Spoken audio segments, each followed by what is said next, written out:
Well, hey there. Haven't done a video in a long time, so we'll do one right now as it's 25 degrees out here in lovely Pennsylvania. I'll give you a quick little tour of my latest shit wagon here. This is a 92, I think. I picked this up in a package deal with for two wagons, and the other wagon I've since gotten rid of. That was used in the junk car race. Didn't really have much use for it, and I didn't want it sitting around because I already have the burrow all over me for every little thing. So the last thing I kind of wanted was another completely like obnoxious looking car on the property. But anyways, this is the 92. Needed some work. It still needs a little bit of work, but I've been driving it back and forth every day, and so far it's been great. I kind of want to get some new taillights for it because those are all clapped out. Has factory turbo wheels onto it, so those are pretty cool. I thought about putting different ones on it, but even though these are a little chowdered up, I still kind of like them. I have that trim piece, but it's been 25 degrees and I don't feel like wasting a piece of expensive double-sided tape.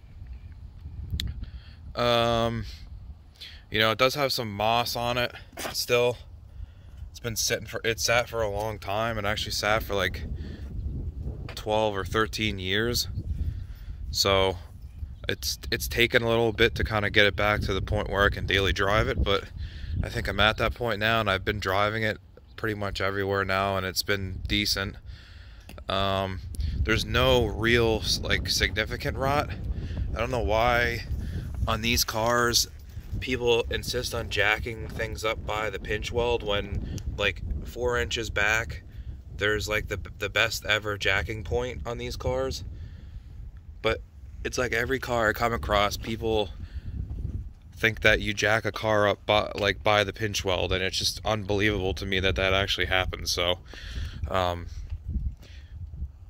the passenger side is crusty on the one pinch weld. It's not rotten or anything, it's just that somebody folded it over, jacking it up like a moron. And then I'm not sure if there's really much any I mean, there's a little bit on the pinch weld, like right here, and then this has a little crustiness back here, but you know, it's not through or anything. It's just kind of flaky by the back side of the rocker. Again, it's just like surface. It's nothing, anything like crazy. The headlights were yellow when I got them. I sanded them down with like 300 or 400 grit and knocked the yellow off, but now they're like the cloudy mod, so I'm either gonna find another set or try to buff them out. What else? It's got some dings and dents onto it, but it was last registered in 12, so I guess it hasn't been is that the year? Or the month, I don't know. Anyways, it did have a roof rack onto it, and it was kind of clapped out, all bent up and like half on, so I did a delete on that. Got some nice little plug action on there. The actual interior is like in great shape. So this is for my blocking off the rad airflow. But you can see the back seats are like brand new. The kid actually likes this car. Again, the front's like brand new. Like this seat right here is actually in better shape than the one that's in my 650 wheel horsepower wagon. So yeah, these seats are in like great shape. What about the back? Oh yeah, typical matte pocket delete on these. Just become brittle, and these are annoying. This is the first wagon I've had with this style speaker, and like it's crappy plastic, and every time you close the door it smashes into here. Terrible design. Let's see. Oh, the rear wiper doesn't work. The wires up here are all butchered. I guess that's a common thing with these, even though the ones in my other wagon are fine. So probably in spring or whatever, I'll either find a new hatch or fix those wires that are broken. It's not really that big of a deal right now. Back, kind of standard wagonish. Was kind of crusty, but I vacuumed it all out. I'm not sure how accurate the gas gauge is, so I got the mower piss gas can in here in case I gotta do a little roadside assistance. Got a whole bunch of spare parts and the spare tire wells on these things. That's kind of like par for the course on these old Volvos. Take you under the hood real quick, show you what's going on under there. Not too much, just standard wagon crap, or 240 crap rather. So when I got this car, the most significant rust was on the cross member, and I actually had to replace the cross member. It wasn't that big of a deal, it's just annoying. So yeah, pretty much decided I was gonna spend a little bit of coin under here just to kind of get it reliable. And when I say a little bit of coin, like everything for these are pretty cheap. So I bought a new radiator, did the timing. I actually put power steering back on it because that was gone. Did a water pump, did an alternator, put a full manifold back exhaust on it because it was all rotten off. New usable battery. Yeah, I mean, I don't really know. Oh, one of the hood hinges was chowdered, so I replaced on that a little bit. Just the normal stuff, cap and rotor. I forgot to mention that this is an ABS car, and I did front and rear calipers on this right away, just because I would rather not fiddle with like stuff that's like relic looking. And I quickly found out that the front calipers for ABS Volvo 240s are extremely difficult to find. At least the one side is kind of readily available. The other side is like unobtainium because people don't exchange the cores when they take them in.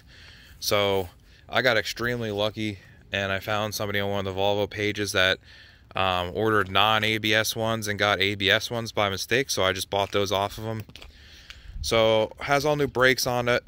Again, I just kind of wanted it to be reliable. So the only thing left that I want to change on this are the rear brake hoses, but I need to get up on a lift to do that, and it's 25 degrees right now, so don't really, as long as I don't hammer on the brakes and blow the hoses out, it'll probably be fine.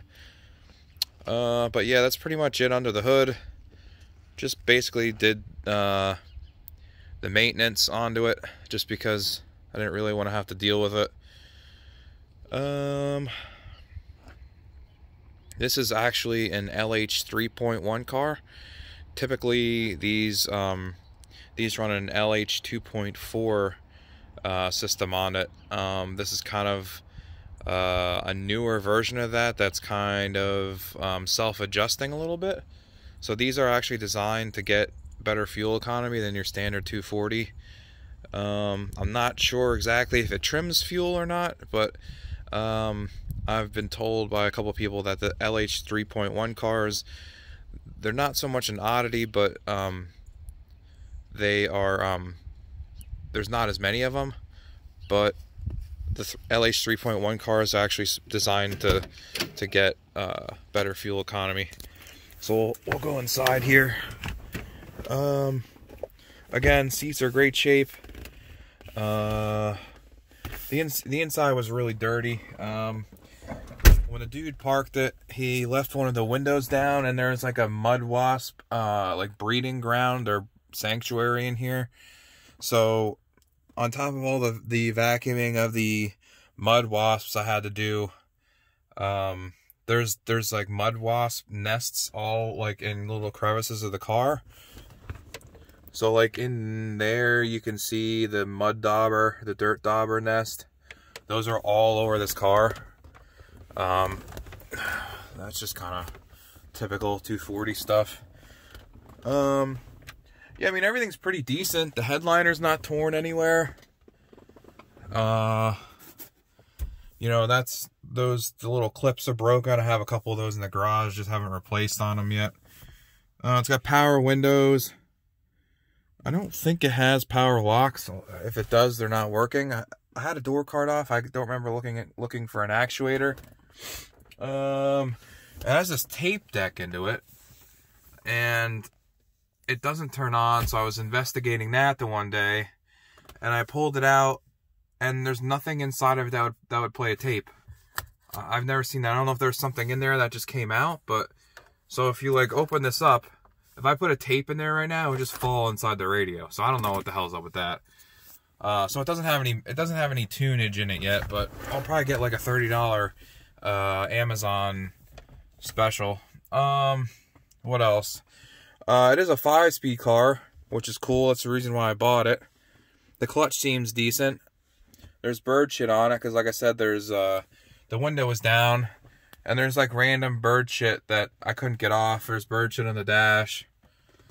That's like mud wasp, like, I don't know what that is. Something from the mud wasp situation. What else? It's got an airbag, which is kind of weird. Yeah, I mean, the e-brake doesn't seem to work. I don't know if it needs to be adjusted or if the cables are seized or something. Not too really worried about that. Yeah, I mean, it's a pretty solid car, honestly. I mean, it drives pretty good. The trans is kind of noisy, but I haven't really checked on the fluids in any of the trans or the diff or anything like that. But a friend of mine said that he's had a couple M47s that were kind of whiny like that, so I'm not like overly worried about it. The clutch seems good. It doesn't grind going in any gears. Doesn't pop out of any gears. These are cable driven clutch situations. What else? Oh, the heat in this thing. I tore the car apart trying to figure out why it didn't really have heat. And I got to the point where I thought that the heater valve was bad.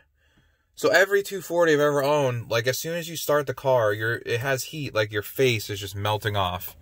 And this is the first time I've ever had a 240 where that isn't the case. So it's like, like I said, it's 25 degrees outside right now, and I kind of like to have heat in this thing while I'm driving it.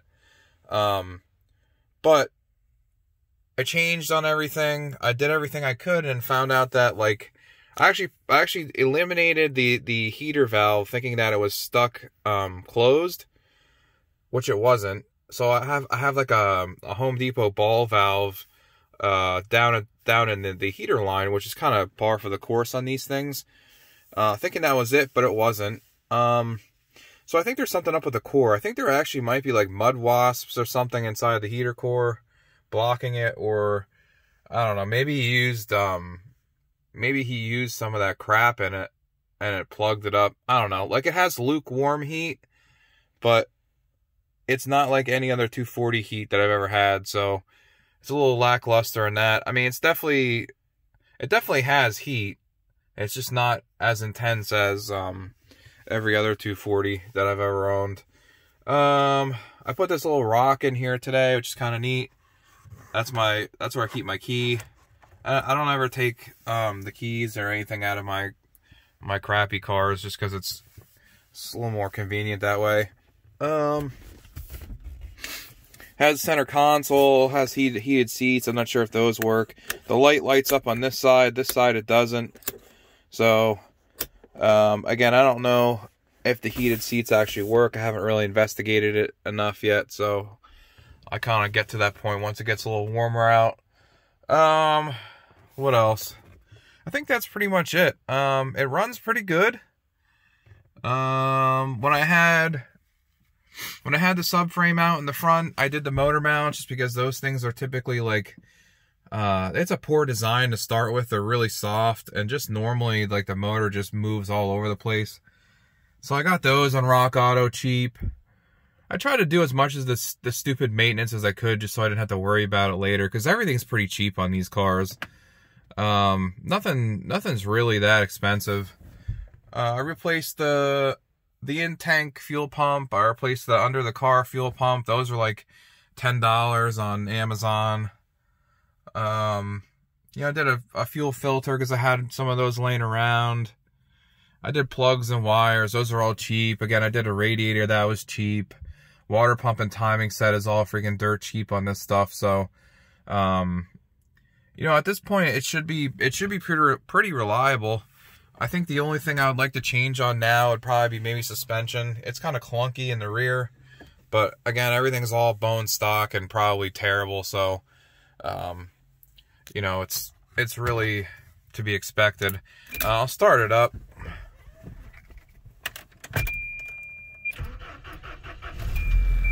Like I said, starts right up. Idle's fine. It's a good running car. I mean, it is really solid too. So, you know, maybe this spring I'll get up under it and hose it down with fluid film or something. But it's a solid car. It runs great. I have no complaints. So, runs good.